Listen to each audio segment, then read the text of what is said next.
Welcome back to the channel. Today, we're diving into the heated rivalry between Caitlin Clark and Angel Reese. This is personal. This is palpable. You can feel the tension every time these two share the court. This isn't just about wins and losses, it's about respect. From collegiate championships to the WNBA, this rivalry has escalated. So buckle up, because we are about to get into the nitty-gritty. This is raw, this is real, and you need to hear about it.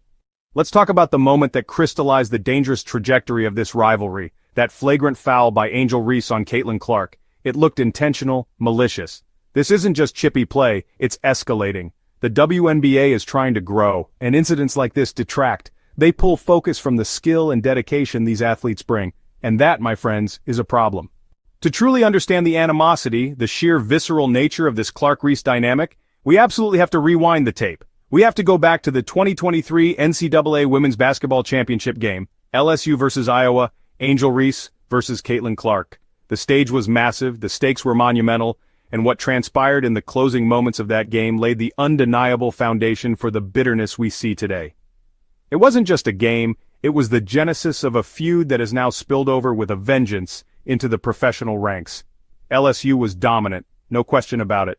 They were on their way to a well-deserved national title, but it was Angel Reese's actions directed at Caitlin Clark in the waning moments that set the world reglement. I'm talking, of course, about the taunting. The "you can't see me" gesture popularized by John Cena flashed directly in Clark's face, the pointing to the ring finger. Now some will say that's just competitive fire, Stephen A. That's just trash talk, and to a certain extent I understand that, but there's a context here that cannot be ignored. 15. Now, after that NCAA championship game, after the taunts, after the uproar, Angel Reese came out with a justification for her actions. And let me tell you, it was a doozy. She claimed, if you can believe it, that her behavior, her pointed trash talk towards Caitlin Clark was somehow a response to perceived disrespect shown by Clark not to her, not to LSU, but to her teammates from South Carolina. Yes, you heard me right. South Carolina, the team LSU had just beaten in the Final Four. Make it make sense. I listened to that explanation and I have to be honest, my head was spinning. It felt like a deflection, a convoluted attempt to reframe her actions as some sort of noble defense of others rather than a direct personal taunt of her immediate opponent in the biggest game of their lives. The logic was, shall we say, questionable. How does taunting Caitlin Clark in the championship game serve as a defense for South Carolina players who were already eliminated? It just doesn't add up. 11. Fast forward to the WNBA. The anticipation was through the roof. Caitlin Clark, the #1 pick heading to the Indiana Fever. Angel Reese, a top 10 pick landing with the Chicago Sky. The league, the fans, everyone knew these two were on a collision course. And it didn't take long, ladies and gentlemen, for the collegiate animosity to rear its ugly head in the professional ranks. The early clashes were not just competitive. They were laced with an undercurrent of that pre-existing tension, and one incident in particular stands out as an ominous sign of things to come. I'm talking about the game where Chennedy Carter, Reese's teammate on the Chicago Sky, delivered a blatant blindside hip check to Caitlin Clark. A cheap shot, let's call it what it is. Clark wasn't even looking. She was waiting for the ball and Carter came in and leveled her. It was unnecessary, it was unsportsmanlike, and it was frankly dangerous. But what made this incident even more egregious, what truly poured gasoline on the fire, was Angel Reese's reaction from the bench. She was seen visibly, enthusiastically celebrating the foul. Let me repeat that, celebrating a cheap shot on her rival. 15. And then we come to perhaps the most discussed, most debated, and in my opinion most egregious physical altercation between these two thus far in their WNBA careers.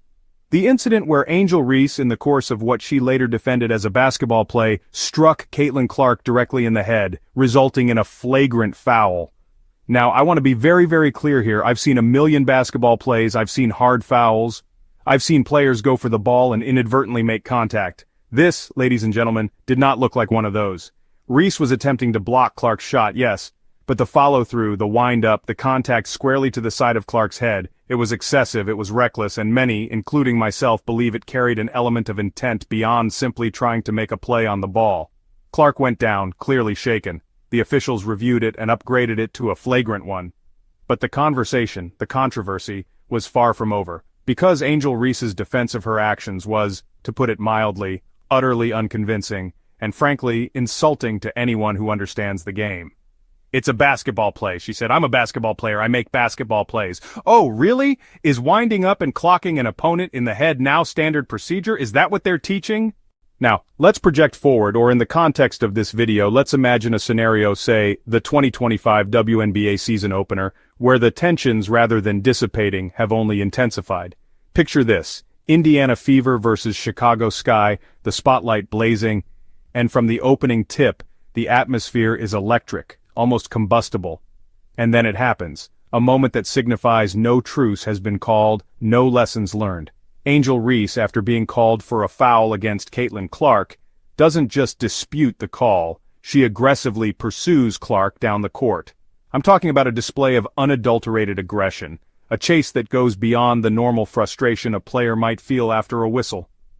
Imagine Reese, eyes locked on Clark, her body language screaming hostility, taking several quick, menacing steps towards Clark, perhaps even uttering words that we, the audience, can only guess at. This isn't about questioning a call anymore, this is about intimidation. This is about making your presence felt in a way that is clearly designed to unsettle and provoke your rival. It's a statement. In such a scenario, the officials would have to step in, teammates would have to intervene, but the damage is done. The message is sent. This rivalry is not cooling down, it's heating up to an even more alarming degree. An aggressive chase like that, after a simple foul call, speaks volumes. It indicates a lack of emotional control. A personal vendetta that is now spilling over into every interaction, no matter how minor.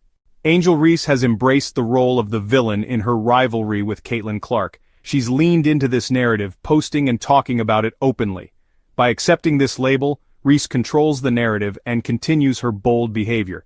It's a risky strategy, but undeniably bold. Is there an element of jealousy, of resentment on Angel Reese's part towards Caitlin Clark's meteoric rise and universal acclaim?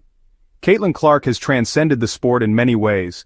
The endorsements, the media coverage, the Caitlin Clark effect on attendance and viewership, it's unprecedented. Angel Reese is a star in her own right, a national champion, a phenomenal talent, but she hasn't received the same level of mainstream adulation. Could that be a source of frustration? It's human nature to compare, to feel slighted if your accomplishments are overlooked.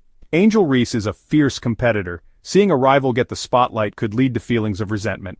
And sometimes, those feelings can manifest as aggression, as a desire to take down the person who is perceived to be getting all the glory.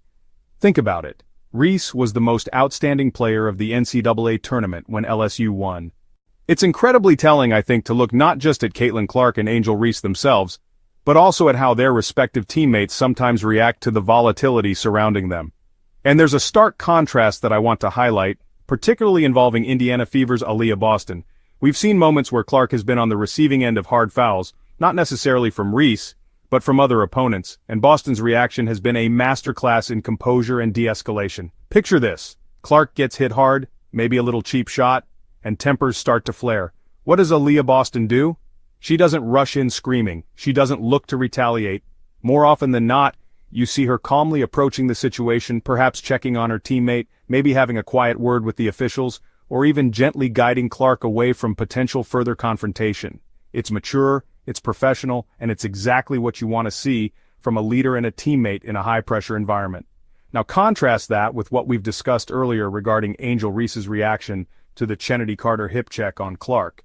Reese wasn't de-escalating, she was celebrating, she wasn't promoting calm, she was, by her actions, encouraging aggression. That is a profound difference in approach, a profound difference in mindset, and it speaks volumes. One teammate seeks to defuse, to protect, to maintain focus on the game.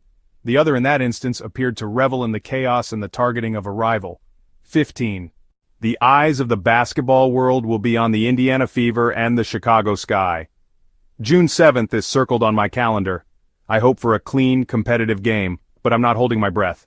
Caitlin Clark will drive, shoot, and be the focal point. Angel Reese embraces the villain role. Kennedy Carter is also aggressive. It's a powder keg waiting for a spark. I expect hard screens, aggressive box-outs, and battles for loose balls. But when physicality becomes malicious, it crosses the line. Thanks for watching. If you enjoyed this breakdown of the Caitlin Clark and Angel Reese rivalry, make sure to like, comment, and subscribe for more updates on this and other exciting WNBA stories. See you next time. This is a rivalry that, as we've laid out, is multifaceted, deeply personal, and shows absolutely no signs of abating. From the collegiate hardwood to the bright lights of the WNBA, every encounter seems to add another layer of intensity, another controversial moment that fuels